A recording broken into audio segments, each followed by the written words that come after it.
Друзі, всім мої вітання. Мене звати Олександр Чепель, ви на каналі Westfalen Stories. У мене тільки єдине прохання, будь ласка, попідписуйтесь на цей канал. А то перегляди начебто і є, а підписки якось дуже в'яло йдуть. І я, зокрема, хочу з вами обговорити найцікавіші матчі європейського футболу, які були на цих вихідних. Плюс оглянути перший день ігрової Ліги Чемпіонів, однієї восьмої фіналу, який відбудеться завтра у вівторок. Ну, давайте вже тоді переходити до найкращих матчів цих вихідних. По-перше, грали Штутгарт-Баварія. Це був найкращий матч п'ятниці, 21:30, як завжди, Бундесліга, І наскільки круто грав Штутгарт в першому таймі. Напевно, перших 5 хвилин тільки вони якось так не могли зібратися, а потім, як почали возити ту саму Баварію, вони накривали і пресингом, вони атакували дещо вертикальніше, ніж Байер це робив, там декілька тижнів тому. Я маю на увазі Штутгарт, грав при цьому в якійсь мірі швидше, ви знаєте, може, я не скажу розкутіше, просто Байер він більш цупко хапався все-таки. Він затиснув взагалі в лещата ту ж саму Баварію, Штутгарту це не вдавалося, тобто швидкі атаки у мюнхенців були, але при цьому хочеться відзначити, наскільки класно все-таки перехоплював м'яч Штутгарт, наскільки класно вони доходили до штрафного майданчика, їм це вдавалося, як розігрували м'яч. Той же самий на лівому фланзі Кріс Фюріх, як круто йшов в обіграш, не боявся, без жодного страху. Ундав. Він, напевно, десь випав, але в цілому об'єм роботи він достатньо виконував. Да? Штілер, який гол забив. При тому всьому, що там от були такі епізоди, коли було неодноразове порушення правил неодноразове порушення правил з боку Баварії, яке суддя ігнорував. І навіть в гольовому епізоді там було порушення правил, Лерой Сане явно правила порушив, перехопив м'яч, послизнувся, у нього забирають, Штілеру віддають, і він з лівої ноги класно, реально дуже класно забиває Баварії гол. Ну, а от уже другий тайм, це тако з ніг на голову просто. Просто з ніг на голову помилки Штутгарта. Та навіть уже коментувати особливо не хотілося, я його вже отак, знаєте, дивився, просто думав, ну як так може бути? А воно так трапилось, Баварія показала, в принципі, свою силу. І недаремно та статистика, про яку я говорив на цьому відео, недаремно та статистика така разюча була на користь мюнхенців. Власне, вони це й довели 1-3. В цілому, якщо взяти матч весь по ділу, плюс ці привози, які привози робив Штутгарт. От навіть з рахунку 1-1, оцей розіграш, як завжди. Я все, до речі, ніяк не зберуся, не зніму відео. Не зроблю відео, верніше, про привози в сучасному футболі, навіщо його так ускладнювати, навіщо створювати такі великі ризики, коли шансів вийти з-під пресингу і розіграти грамотно м'яч набагато нижче, ніж зробити привоз свої ворота, що, власне, Штутгарт і зробив. І після другого м'яча Штутгарт взагалі знітився, зник, поплив, і на тому, власне, фініталя комедія, ну а третій гол то вже, вибачте мене. От. Якщо говорити про суботу, то можна відзначити чергову другу впевнену перемогу Борусії Дортмунд. На цей раз вони поїхали в Гамбург до місцевого Санкт-Паулі, виграли 0-2. Перший тайм можна було б віднести до нервозних, але в цілому дортмундці не робили привозів. Привіт, як завжди, попереднім матчам. І привіт Штутгарту, да? От що буває, коли ти не робиш, не привозиш свої ворота. Не було привозів. Змогли витримати натиск психологічний десь, напевно, да? І плюс пресинг Санкт-Паулі. І на другий тайм команда вже вийшла з набагато легшим настроєм, це було помітно. Санкт-Паулі знітився, після першого пропущеного гола вони ще більше підсіли. Ну а під другий гол вже поставив остаточну крапку. І, власне, Ніко Ковач робив ті заміни, по яким вже можна було зрозуміти, що він вже більш ніж впевнений в своїй перемозі. Так що, ну, круто. Перший раз Борусія в цьому сезоні в Бундеслізі виграла 2 матчі підряд. І собі вже березень на вулиці, а вони вперше тільки 2 матчі підряд виграли, бо до цього була серія без перемог на виїзді тривалий час, а потім серія без перемог на виїзді змінилася серією без перемог вдома, і тому такі плачевні результати, не дивлячись на 2 перемоги підряд, Борусія так і далі топчеться на своєму 10-му місці, але вони вже впритул наблизились до Штутгарта, там попереду і Штутгарт, і Фрайбург, і Майнц.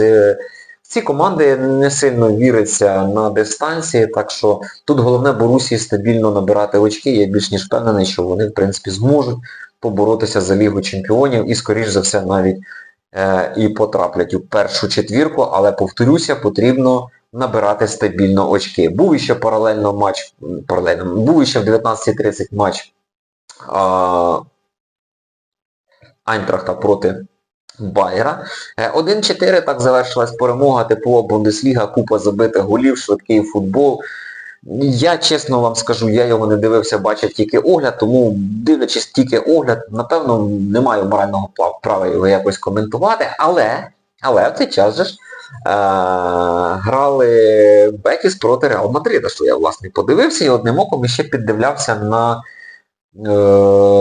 як я вважав, найкращий матч цих вихідних, боротьба за перше місце, Наполі-Інтер. Одразу скажу, акцентувати на ньому свою увагу взагалі не планую, тому що дивився одним оком, як я вже сказав раніше, і плюс цей матч, не вартий був тої уваги. Так, команди бігали, так старалися, так був потрясний гол Фота Марновутовича, по-моєму, зі штрафного за Інтер, коли він відкрив рахунок. Реально шедевр, в дев'ятку, дальній, цукерочка. Мені здалося, до речі, що суддя більше судив за Інтер. От таке враження, тому що там постійно, в принципі, були порушення правил, наприклад, коли Інтер забирав м'яч з порушенням правил, і суддя якось на це не реагував. Власне, мені більше нічого сказати за той матч і не хочу, і не буду, тому що він не вартий уваги. А от Бетіс Реал Мадрид вартий уваги. І я вже там згадував своє попереднє відео, на якому я передбачав все ж таки, що у мадридського Реала будуть проблеми, тому що він поїхав в Севілью, тому що Бетіс не такий поганий, тому що Бетіс хоч і займає 8-те місце, але демонструє досить таки адекватну гру.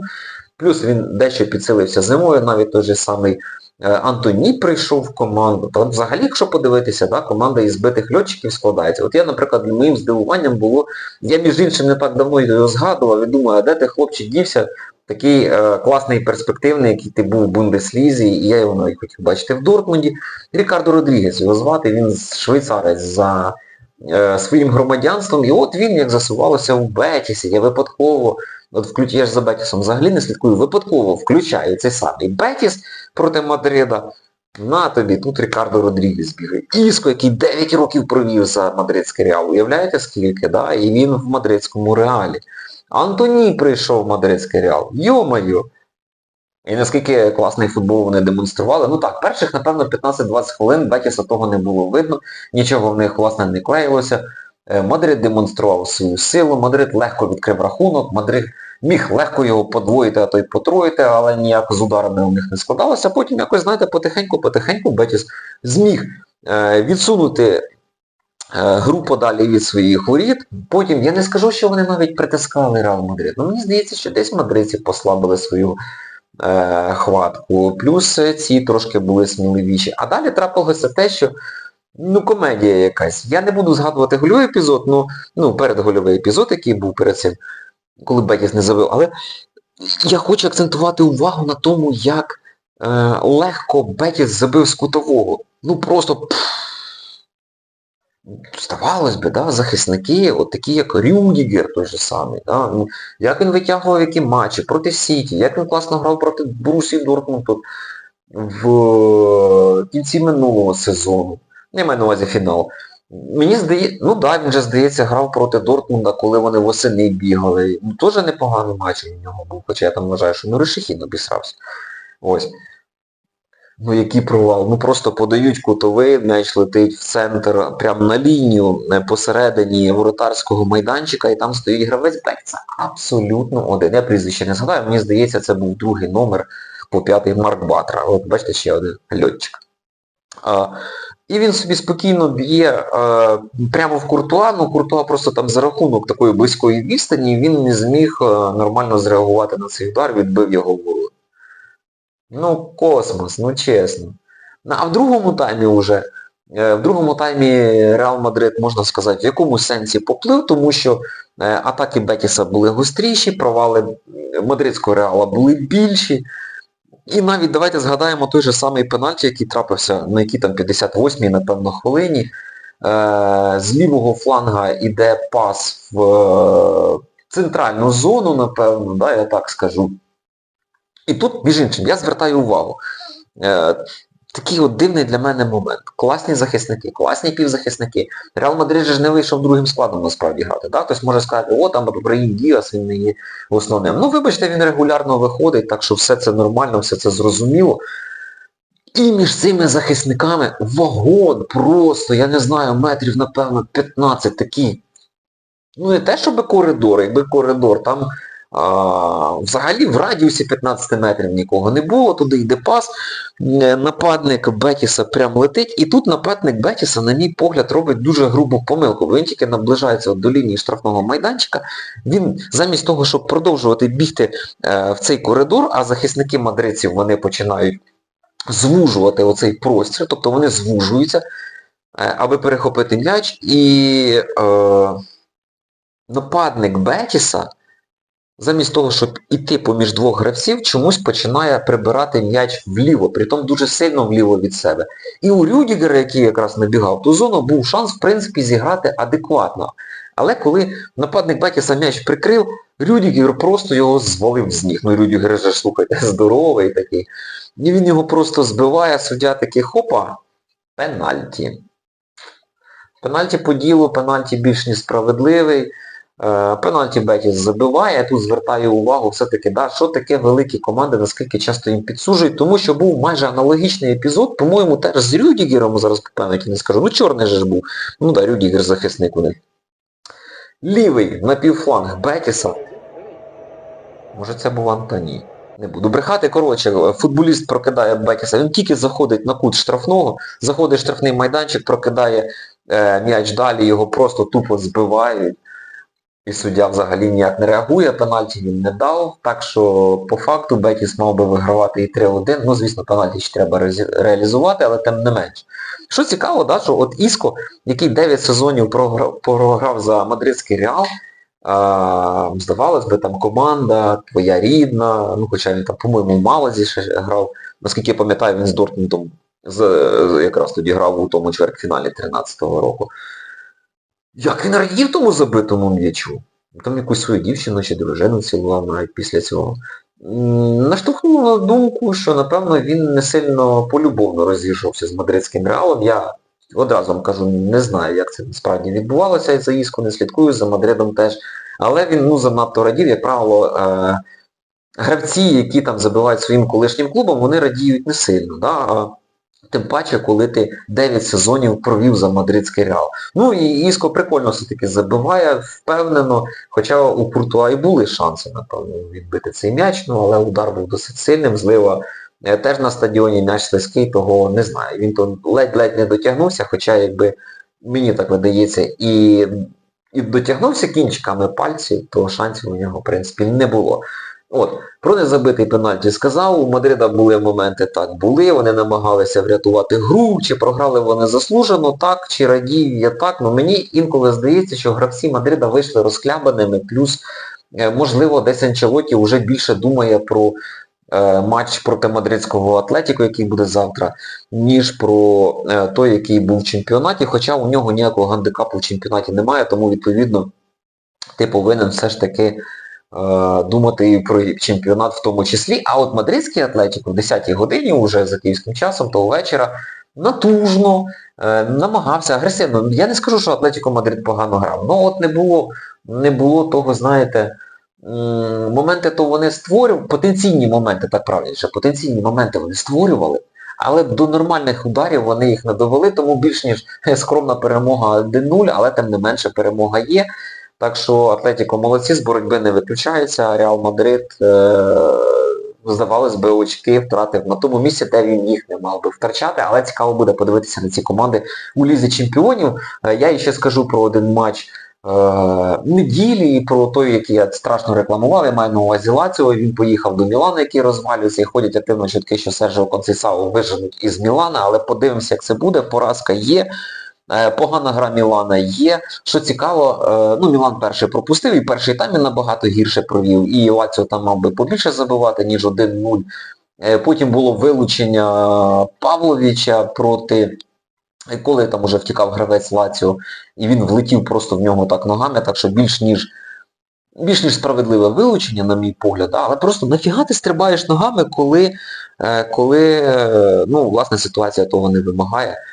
Ти залишив свою команду в меншості, і що від того стало більше шансів. Але що цікаво, от Мілан якраз і зрівняв рахунок меншості, і зрівняв він, як я вважаю, після провалу захисту Лаціо, тому що вони залишили Чуквуемезу там одного. Удар був розкішний, удар був головою після навісної передачі, але тим не менше 1-1, і Лаціо з цим мучився до кінця, до останніх хвилин. І там, до речі, от звертаєш увагу на той пенальті, який суддя призначає в ворота Мілана, тому що я не впевнений, що він був. Чисто теоретично так.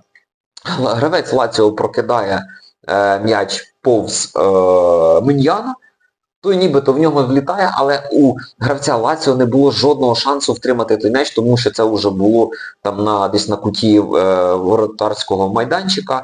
Це було поряд з лінією, м'яч все-таки вилітав, він нічого б не міг зробити, але голкіпер при цьому врізався. Суддя, в принципі, побіг там. Суддя призначив пенальті, і він прийняв таке рішення, так що, на мій погляд, 50 на 50, не знаю, не готовий коментувати. Це, мені видається, той нечастий випадок, коли, напевно, я не берусь там що-небудь говорити і залишаю це все-таки на розгляд, на бачення судді. Можливо, він враховував матчі загалом, як складався, і десь хотів, щоб Лаціо виграв, бо все-таки судді все одно комусь та симпатизують. Як правило, бувають, звісно, і винятки, але вони також люди, як і ми з вами. Хто забив? Педро забив. Я думаю, вже кар'єру давно закінчив. Педро, який ще там в 2011 році з Барселоною грав у фіналі проти Манчестер Юнайтед, коли це ще було, а він ще в Лаціо бігає. Це ще одна команда із збитими льотчиками, і як я вже раніше казав, якби Марко Бароні дати ще склад посильніше, то вони б не те, щоб за Лігу Чемпіонів боролися, вони б боролися банально за чемпіонство. Я так вважаю. Ось. А зараз я би хотів перейти до Ліги Чемпіонів, нехай це буде такий дуже-дуже короткий огляд, тому що я одразу повернувся після роботи і записую це відео. До речі, 2 хвилинки розкажу прикол, я хотів записати його насправді в свою обідню перерву, вийшов на парковку, там, в мене було таке місце, я проходжу повз парковку, на мене напав бомж, не повірите. Да, він мене переслідував, він виглядав, ніби він з дурдома втік, він виглядав реально страшно, я боявся, щоб він взагалі до мене торкнувся. Він вихватив 20-ку таку порвану, кричить: стій, чого ти мене боїшся? І ми бігали навколо машини. Я казав: не підходь до мене, не чіпай мене, відстань. Комедія. А я вже кричав: діди, вже, знаєте, вже такий злий був. Але ледве втік. Так що потім, може, якось мені і настрій пропав, чесно кажучи. Але от повернувся додому, одразу записую це відео, і я порився, покупав інформацію, і знаєте, що я накупав? Немає прес-конференції, я почитав тільки прес-конференцію Ніко Ковача, яку він дав, але він нічого особливого не сказав, тільки про те, що відсутній Фелікс Меча, коли він з'явиться, не зрозуміло. Він хвалив в цілому Рейну і Бранта, він сказав, що Рейна, так, він не надто там був блискучим в атаці, але він виконував великий об'єм роботи в захисті, так що, він молодець. Говорив про Джеймі Гіттенса, що той його вражав на тренуваннях, так що побачимо, може Гіттенс і вийде проти Ліля, тому що у Ліля правий захисник Тома Мен'є, який не надто швидкий. А Тома Мен'є, якщо ви не пам'ятаєте, це колишній захисник Борусі Дортмунд, він ще грав навіть за ПСЖ. І він навіть в ті роки, а він явно не став молодше, він уже не відзначався високою швидкістю, так що в теорії і надійністю, в принципі, Гіттенс мав би розірвати Тома Мен'є, розірвати, звісно, в лапках. Говорили, згадували Джонатана Девіда, який він класний нападник, в цілому яка агресивна команда Ліль. Комплементарне інтерв'ю, нічого особливого, так що от такі справи. Реал Мадрид, Атлетіко Мадрид, оце буде головний матч цього ігрового дня. Я більш ніж впевнений, що 90% людей буде дивитися його. Я планую все-таки дивитися Дортмунд-Ліль, бо вони грають на домашньому стадіоні, а матчі Борусі на домашньому стадіоні завжди дивитися дуже цікаво, я вам скажу. Але одним оком обов'язково буду подивлятися все ж таки і на Атлетіку. ПСВ в цей же час має приймати Арсенал. І ще одна загадка, на мій погляд, тому що хоч всі і кажуть, що Арсенал повинен з легкістю проходити ПСВ, немає в мене такої впевненості. Я не знаю, Арсенал, от та команда, генетично, давайте так називати ці речі, та команда, яка завжди обсирається в такий от найгірший момент. Тобто вони, я про Єврокубки кажу в першу чергу, отой фінал 2006 року рахувати не хочу, але всі інші, вони виходять, натрапляють навіть не найскладніших, не найважчих суперників і вилітають. Це знаєте, як свого часу ще було з Манчестер Сіті, коли вони вилітали, і як було з Парі Сен-Жерменом. На кого парижани не попали, вони обов'язково відскакують і вилітають. Оце так само і Арсенал, тому ПСВ я би не скидав із рахунків, тому що у Арсенала є певні проблеми зі складом, тому що ПСВ досить таки злагоджена вже агресивна команда, Петер Бош там уже не перший сезон, тобто їхній футбол поставлений на конвейер, на потік, і вони, на мій погляд, здатні здивувати суперника, і тим більше у ПСВ є класні футболісти, а селекція у ПСВ працює розкішно, хоча там по букмекерам всім, в принципі, яким букмекерам, відкрити будь-якого журналіста, будь-якого тренера, запитайте, футболіста, просто людину, яка цікавиться футболом, вони скажуть, що Арсенал для них там явний фаворит, і Арсенал по-любому пройде ПСВ.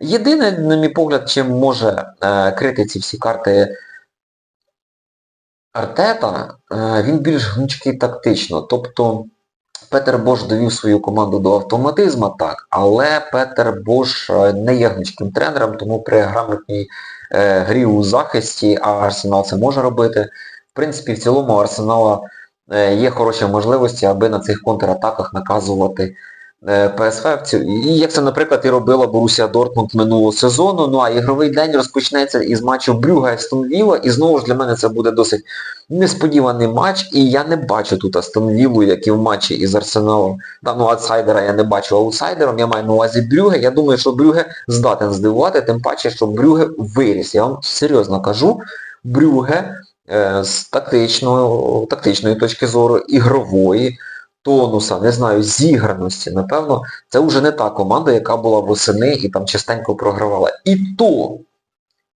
то, так, Борусія виграла, там, по-моєму, свій перший матч вони грали із Брюгге на виїзді, коли вони перемогли 0-3.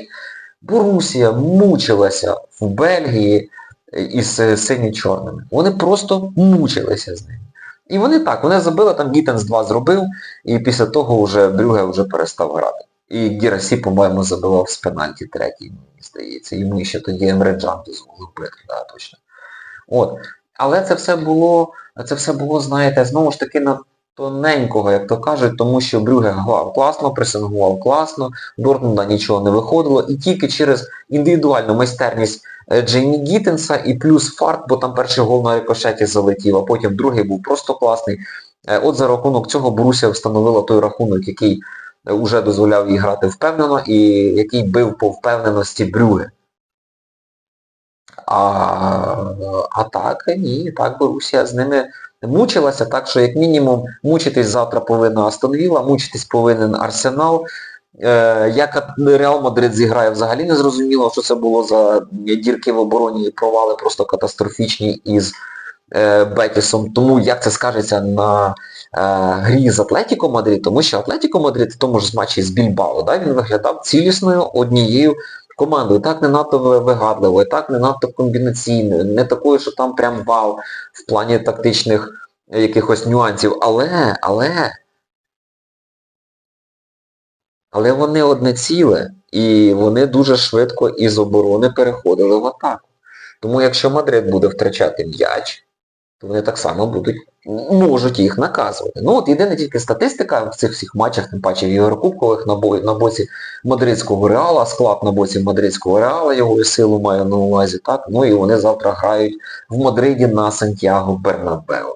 Я буду вболівати за Атлетіко Мадрид, ви як хочете, нікому нічого не кажу, вболівати я буду за Дортмунд, за ПСВ і за Брюгге. Ну що, прогнози я робити ніякі не буду. Вам, як завжди, бажаю тихого вечора, тихої ночі. Завтра дивимося Лігу Чемпіонів. Так що наша улюблена гра повертається. До нових зустрічей.